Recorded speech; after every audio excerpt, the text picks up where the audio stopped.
In the days of COVID, that does kind of make me an old-timer. I want to welcome you here. We are in the middle of fundraising, but for some of you, this will just be informational. I don't know if you ever heard about our Charitable Care Fund.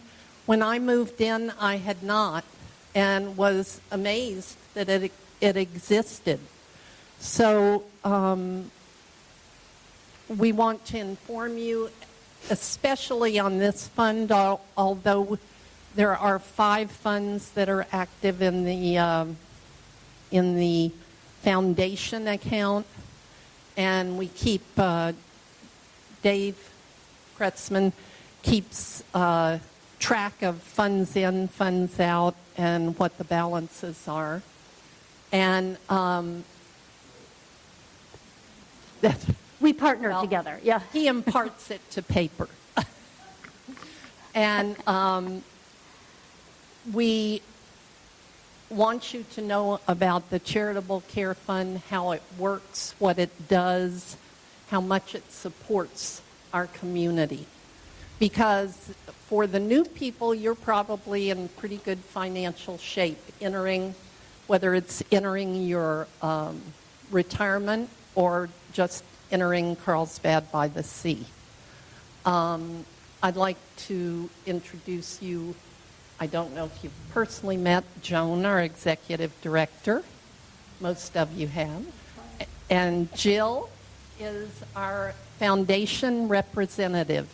Each community has a foundation representative she comes to our meetings every month and is our contact to the foundation. If we have an issue, then we go to Jill.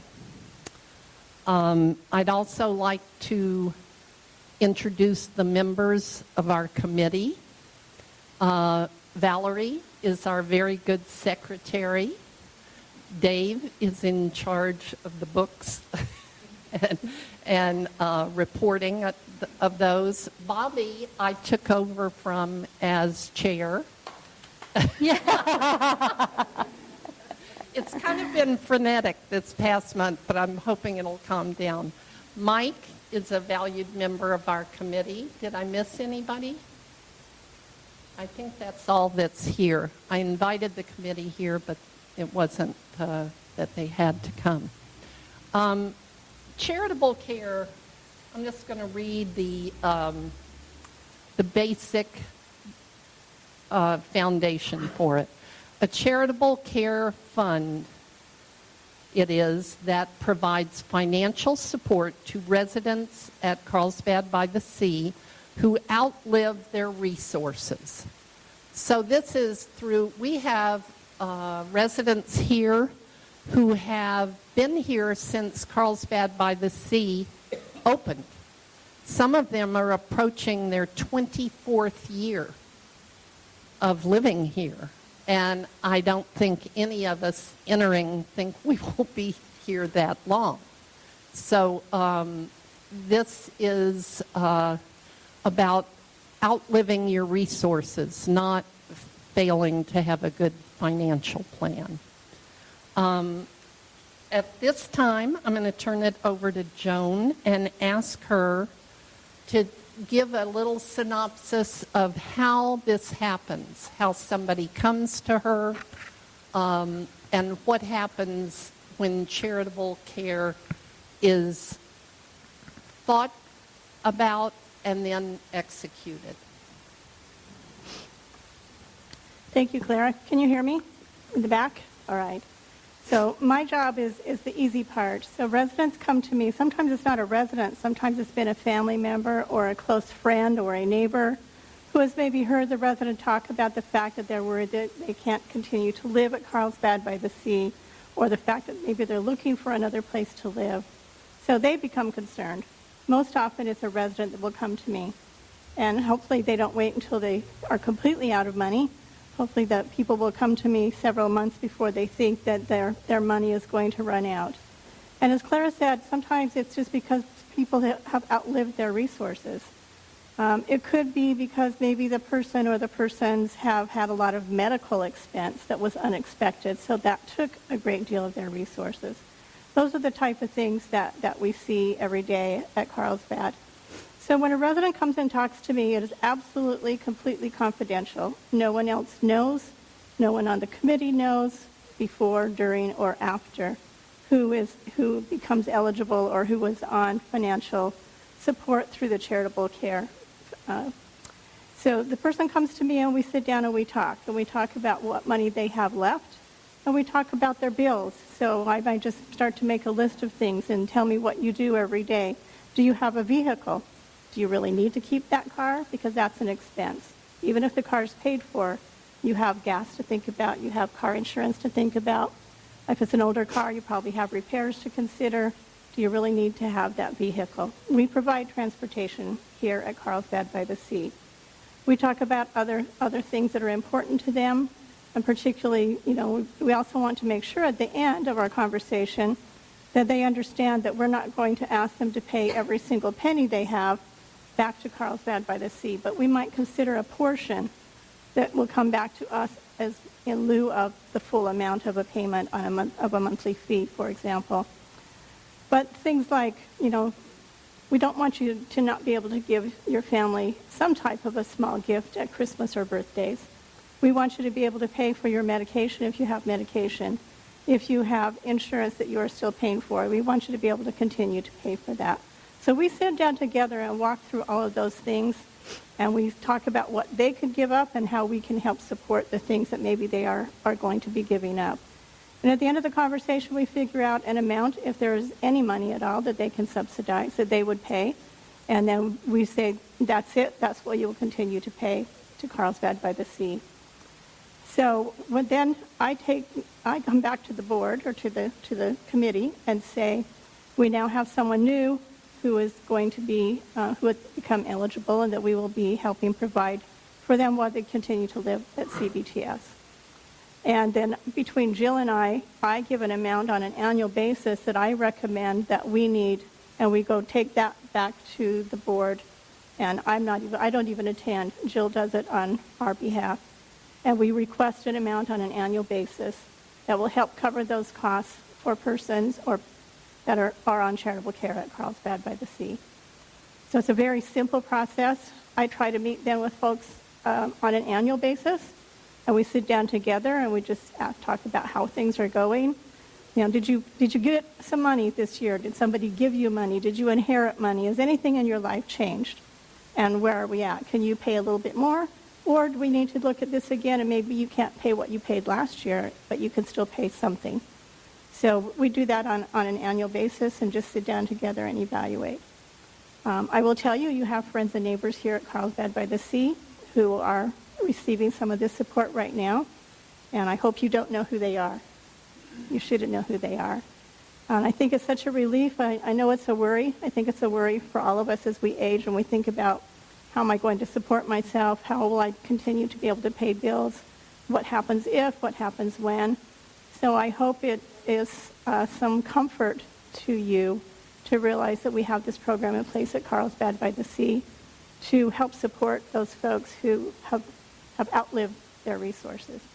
Does anybody have any questions?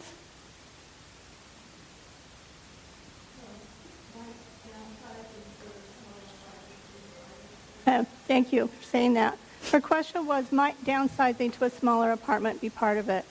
And yes, that could be a possibility that I suggest. And maybe I just say the next time we have a smaller apartment come up, we'll sit down and talk about it. Sometimes the amount isn't going to change very much. But on the other hand, if we resell that apartment and then the entry fee comes back into Carlsbad by the Sea, which is ultimately, if we run out of funds here, ultimately it's those reserves that may well help folks in the end. So moving to a smaller apartment is something we very well might ask someone to do. Great question. Yes? So, the funds that like reading on here now, it's very quite low. Around like 16, is that correct? I didn't hear, it's not like what? There's not much money left in the income. That, Foundation yes, that's correct right now. is like Probably about as low as I've seen it.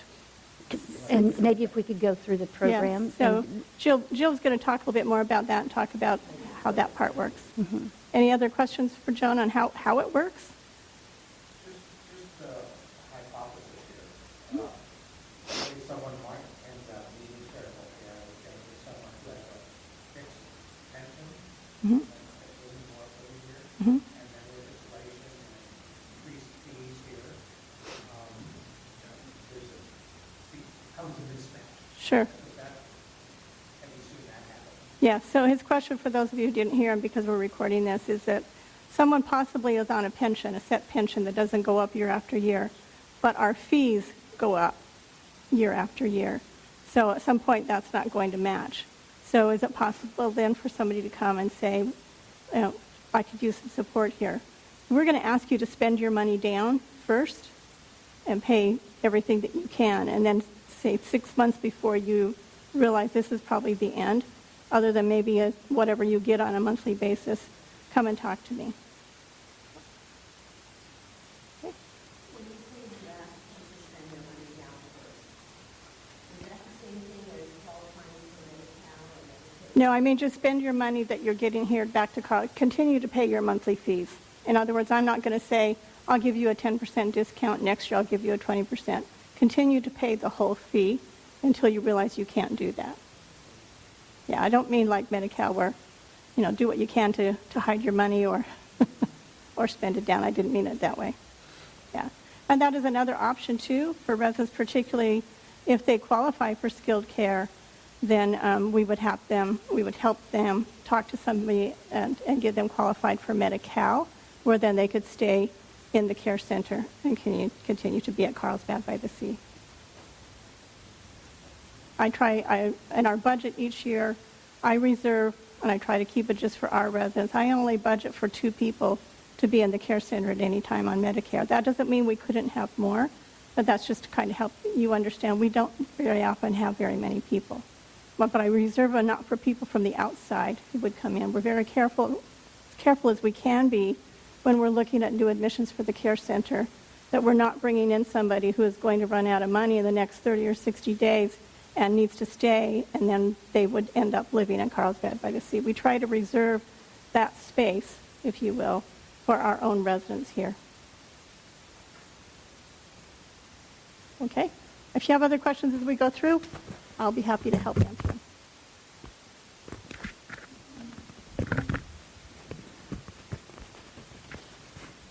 So thank you all for being here, and I want to say a few words about the foundation, and then just continue the conversation around charitable care. And we also will end up with a time of Q&A towards the end of our hour.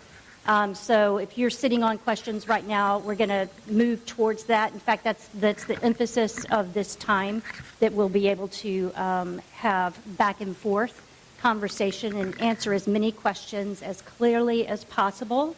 If you ask a question that I've never heard of before and I don't know the answer to, I'll hand it to Clara. Yeah. I brought my special pen, and I will write it down, and we will get the information to you. So, yeah, just hang on to those questions. If you need to borrow my pen to write your question down, just raise your hand, too. So the purpose of the foundation is really, it's many things, but it boils down to the purpose of being to build community and support community here at Carlsbad by the Sea. As Clara shared earlier, we do have a philanthropy committee at every front porch community. I work with 4 of our communities, and this is a very common process. And the philanthropy committee is really important because they keep giving information back that I can't get to because I don't live here, even though I want to live here, Joan. And so they really help shape some of the direction and the path of the foundation. One of the primary things that we do fundraising for, that I have many conversations with residents about how they want to make gifts, and what would be meaningful or purposeful to them is part of what I get to do. And one of the more significant things that people give to is the Charitable Care Program. It's been well described so far, and we'll talk more about that, but there is a history with Carlsbad by the Sea being part of Front Porch and being in the industry of continuing care communities, that it is a part of the mission of every not-for-profit retirement community like this to have funds in place should anyone outlive their resources. And sometimes, just another example, sometimes you outlive resources totally taking people by surprise because you have a couple, one of whom is healthy and doing well, another of whom might be, and I'm making this up, by the way, this is not a story from here. In a minute, I'll share a real story, part of that with you. And it is possible that someone has to go into the care center for an extended period of time, 10 plus years. And the healthy person is living where? In maybe a downsized unit, but he's living or she's living in her unit. So that's a lot of outflow of cash for people to make on a monthly basis. So it's those kinds of unusual, unexpected situations that we are wanting to make sure we're prepared for. I will say a few minutes in a little bit, I'll say a little bit more about how much money is in that fund and that sort of thing. But we are aware that we have newer residents in here, and we really want to just make sure you understand that we have this program and how it works and why it's important to the community. One of the, sorry, I'm going to grab my glasses. We do have a resident here who has a family member who has had to have some financial support during her life.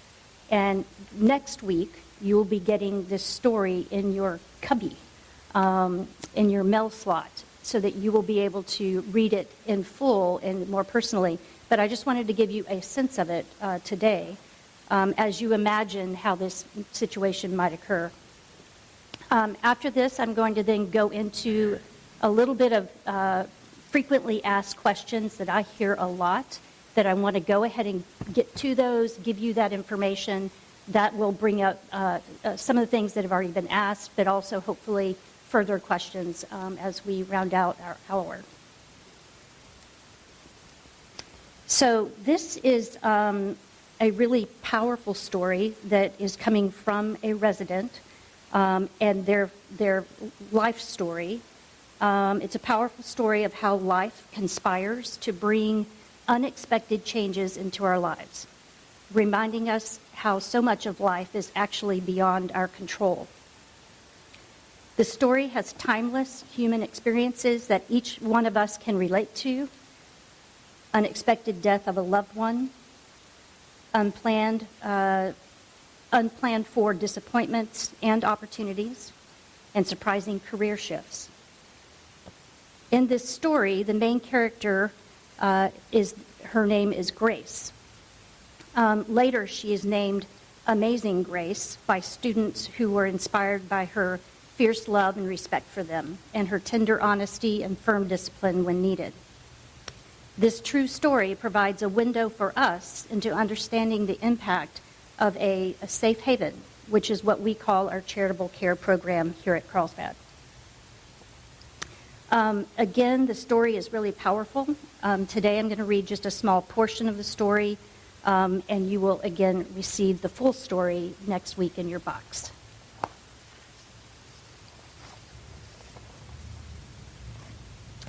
They had celebrated their 25th wedding anniversary in October. They were looking forward to Christmas holidays when the family would all be together. The older son home from college, the younger midway through his junior year of high school.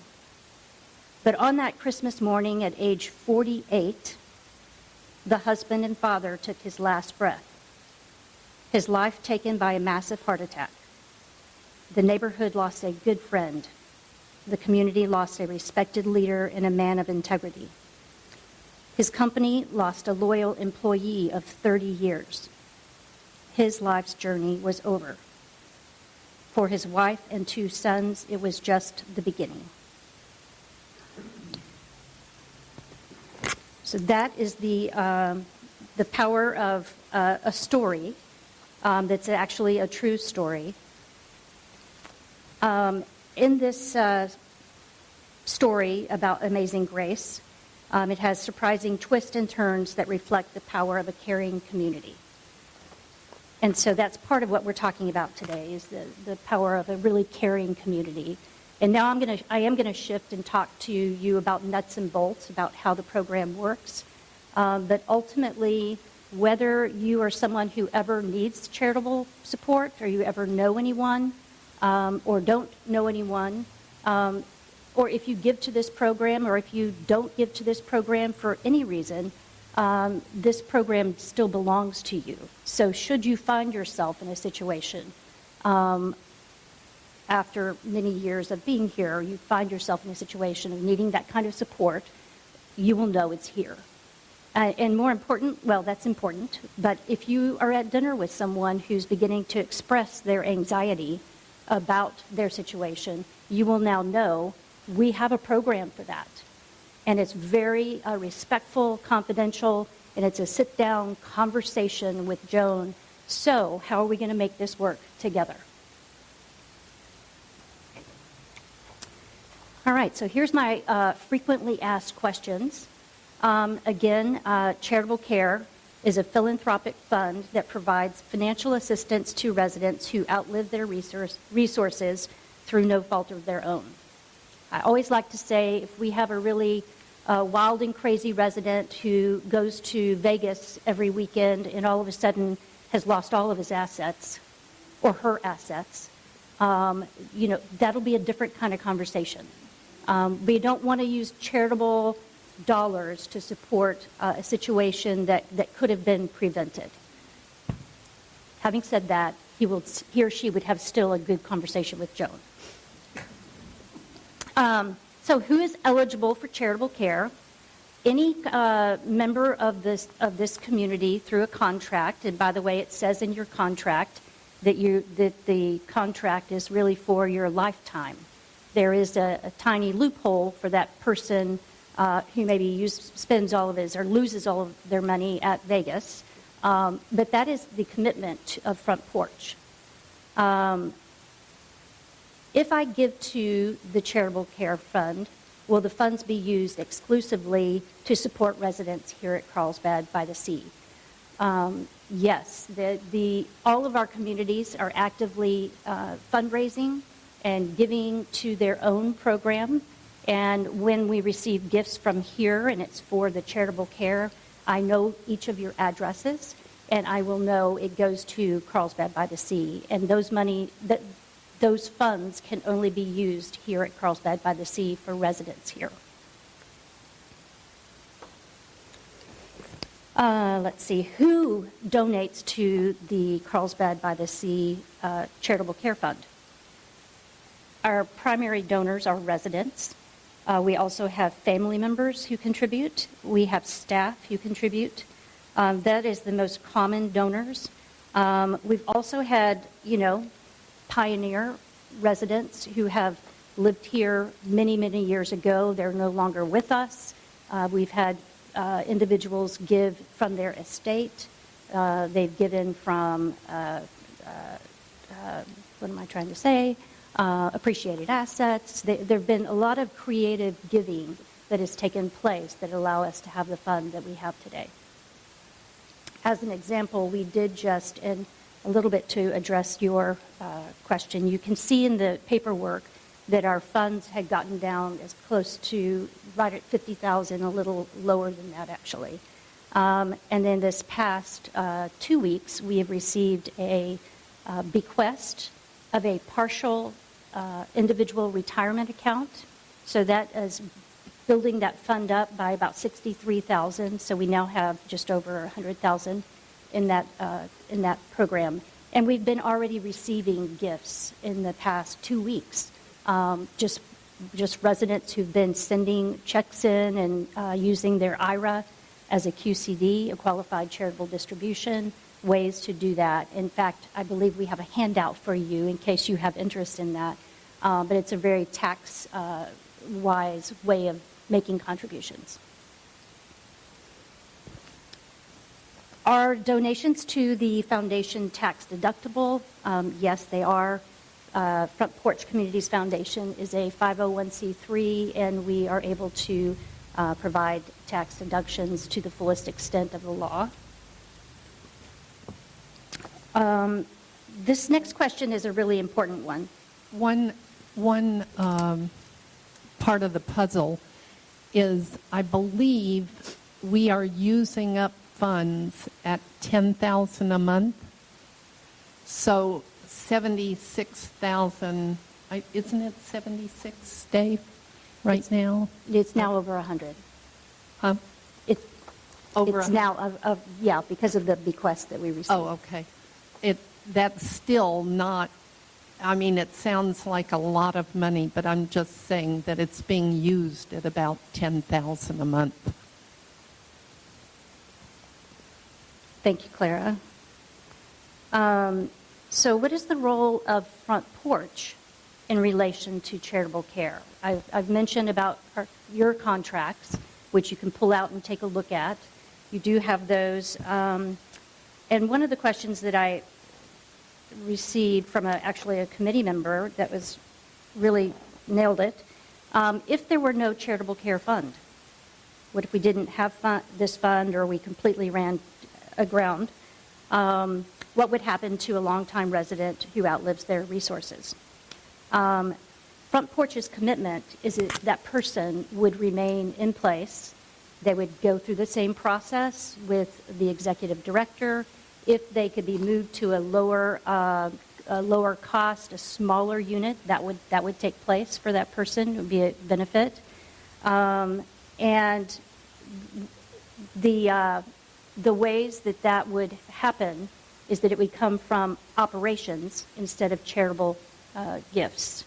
It would come from operations, and it would be paid out as possible from Front Porch.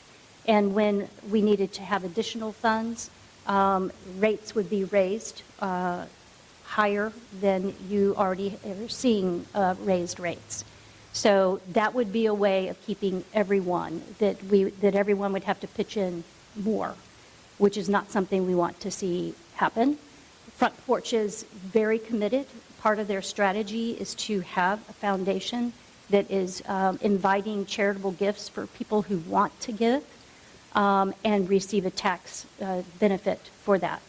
So it's a wiser way of operating. We don't want to raise rates at all. We don't want to raise rates more than we have to. So we'll talk about that more as you would like. How do I donate to the foundation? Most of you will know this unless you're a newer resident. People write checks. You can write it to the Front Porch Communities Foundation or FPCF to make it easy on yourself. You can mail it to the Glendale office. You can drop it off at the front desk, and they will pouch it. We have a pouch system, both from Glendale. I can send things today. They will arrive here tomorrow, and vice versa. So that's a really good way of doing it. We do have people who will do a stock transfer so that they can bypass the capital gains on their stock rather than selling it and experiencing the gains. You can just transfer it outright to the Front Porch Communities Foundation, and we have a form to help you do that. People are giving through their IRAs and being able to use the QCD as a tool to bypass receiving your payout, your required minimum distribution. You can use that up for just giving straight to a charity. So there's that. And as I've mentioned, we have bequest and trust, and people who are leaving percentages or dollar amounts to programs with the Front Porch Foundation.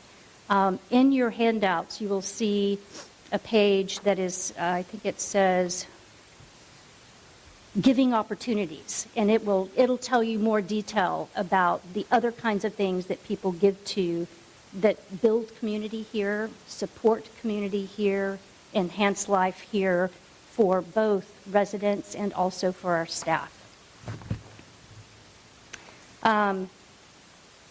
From today, we're about to shift into Q&A time and ask any question of any of us or any of our philanthropy committee. But if you have questions after that, any of the three of us would be great to talk to. Front Porch Communities Foundation is now has a new logo, and so I don't have a business card to hand to you, but I'm easy to find online or through Joan or Clara or any of our philanthropy committee members. So, Would you like me to go over the QCD part? yes, that'd be great. Okay. I put together this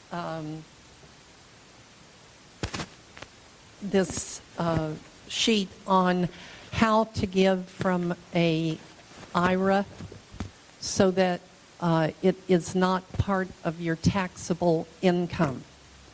There are two provisions that help this. If you have an IRA,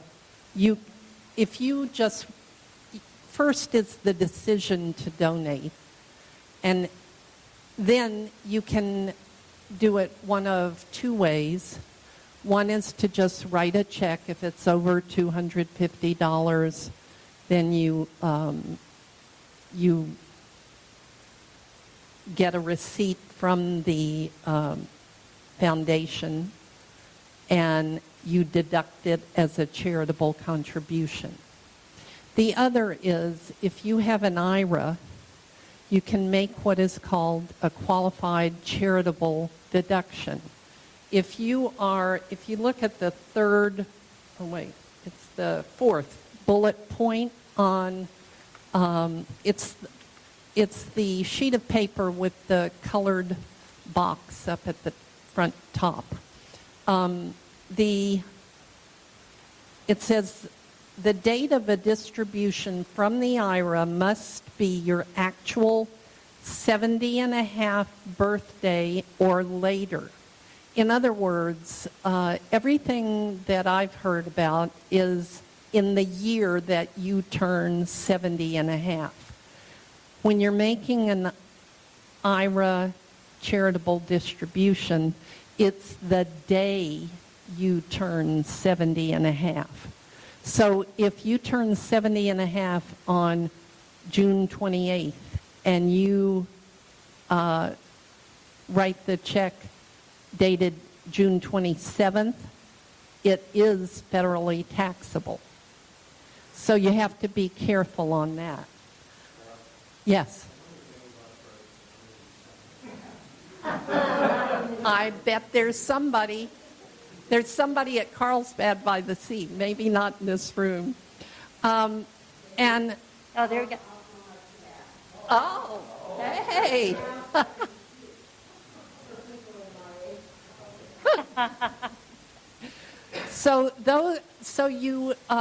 If you are 70 and a half and you make this distribution from your IRA, it is not federally taxable if it is after your 70 and a half birthday. The other date that matters is when you need to distribute each year your required minimum distribution, which is age 72. And if you flip on the back, it says at age 72, the first bullet point, the tax benefits of an Ira Qcd Expand. Required minimum distributions are required in the year you reach age 72. The Ira Qcd is not federally taxable. That's the first benefit as of age 70 and a half. But at age 72, you get a second benefit. When you are distributing it, it counts toward your required minimum distribution. So if you talk to your financial guy and he says the required minimum distribution this year is $35,000, if you do a qualified charitable distribution of $5,000, then you only need to take out another $30,000, so that you will only have $30,000 of taxable income for your taxes. Any questions on that? And those are the two main benefits of doing it that way. And we've written, this was reviewed, I put the box at the top as, because you have to talk to your tax person to make sure that it fits your situation. But our other advice is alert the charity you're going to send it to, because this has been around for about 8 years. They still don't have a line for it on the tax form. So I think the accountants have kind of gotten together and decide where it goes. But there is that information, and you want to make sure that you get a receipt from the charity. We did this 1 year. The first year we did it, and the name of who did it was not even on the check. So, and the other piece of advice is that it's very individual how financial institutions handle this. I've seen it anywhere from they have a checkbook for Ira Qcds to,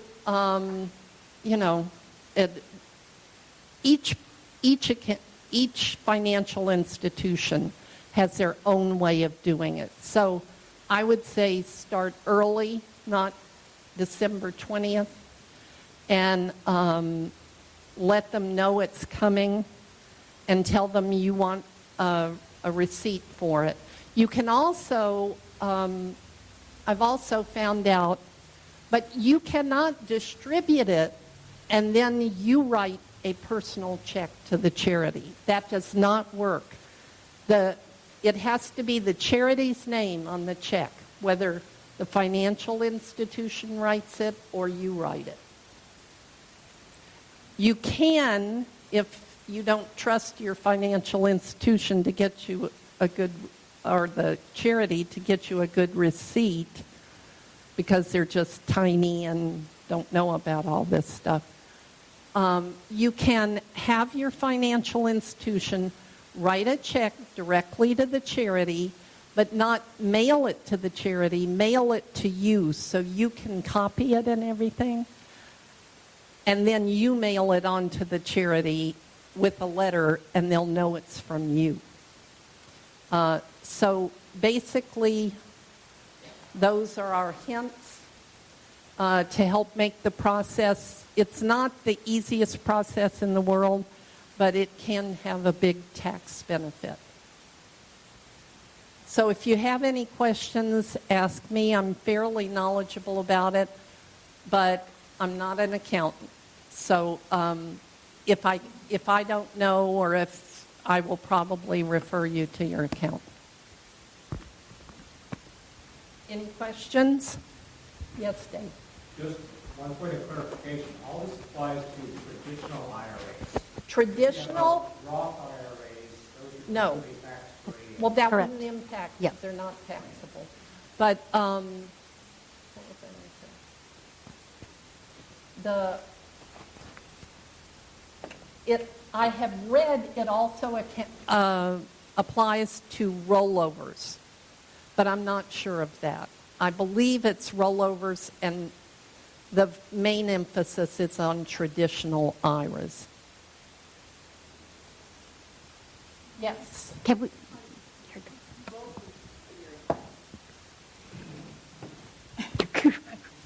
Isn't it important on the check to write on the memo line that it's for charitable care? You've made it out to the foundation, but you've got to specify that you want it to go to charitable care or any of the others. Yes. If I can, to clarify, sometimes we have multiple people who are saying using Fidelity, and Fidelity will just lump all of these gifts together in one check. And so if we know that your name is attached to that, and we know through an email or we have a form that you can fill out, that will help us know exactly who it's from, what the amount was, and what you want it to go to. But it is true, we need to have, if we receive gifts that are undesignated, then usually that's a trigger, and I know you're a resident here, I will call and verify how you want this to go. But if you're writing a personal check, the easiest thing is just to write it on the memo line. Yes, exactly. And I would encourage you to use, make a pretend line above the memo line. I have done this on multiple occasions. You put, say you put Clara Wentland, Ira Qcd, but you still need to get it to the Charitable Care Fund. So I just write it above it. I mean, there's not enough room on a check to put on your estimated taxes. You're supposed to put your Social Security number, and then I'm putting Q1 2021 estimated taxes. I just write it above it. I pretend there's a line. I've never had any trouble with that. And if I receive notice from anyone that a QCD payout is coming, I will automatically send to you a form letter that's to me, and you fill in the blank. This is my name, this is the amount, and this is where I want it to go. You will send that back to me, and it's documented. Our auditors like that kind of clarity, so that helps us, help them, help all of us. But your check would be to the Front Porch Community Foundation. And then the account that it's going to within that fund is put on either the memo line or right above it. Other questions? Yes. Oh, You mentioned in the first bullet that there is a need to verify that the charitable organization is appropriate in terms of the legality of the... I'm sorry, I'm not the best at ordering. I don't want to blare. Okay. You say in the first bullet that you have to verify that the recipient is appropriate in terms of the legality of the, whatever you call it. What would you use for an acknowledgement of that would be appropriate? What would I use? Yeah, what do you ask them for to prove that they are qualified? Some financial institutions will call the charity to make sure they're legal to donate to the Ira Qcd. I can't say that everyone does that, but we can certainly request it.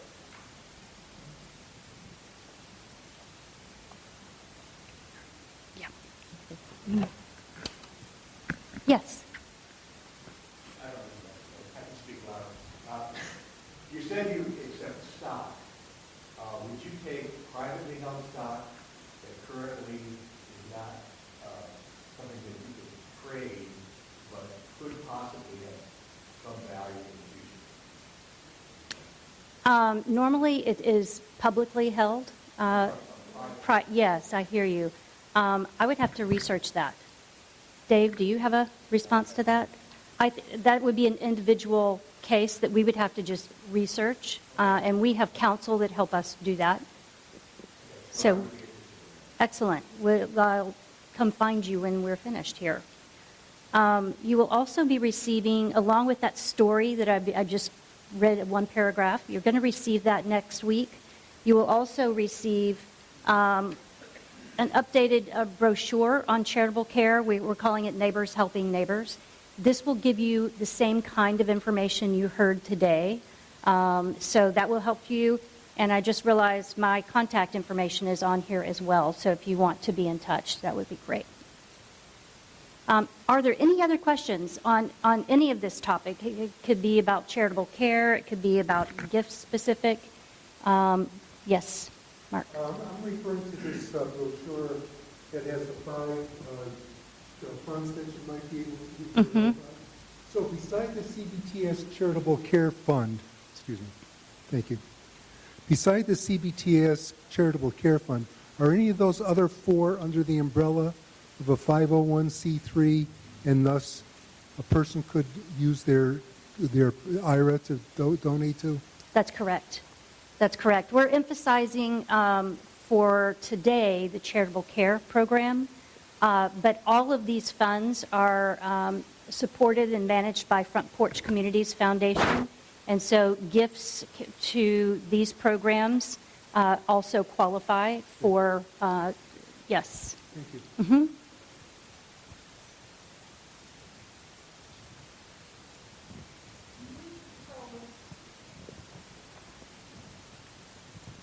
Can you tell us a little bit about the Heart Fund and how kind of often is that used by people? Yes, excellent. So the Heart Fund that Sandy is referring to is the bottom fund on these various giving opportunities. HEART is an acronym for Helping Employees at Risk Today. And we have employees, many of whom are earning minimum wage, and they have a sudden, maybe their house burns down, or they lose someone in their family as an acute illness themselves or someone in their family, and they could use some financial support. Sometimes we have quite a few. The greatest use of this fund is that we have people who have family members, parents who pass away, who don't live in California or the U.S. They live in Mexico or maybe Honduras or the Philippines.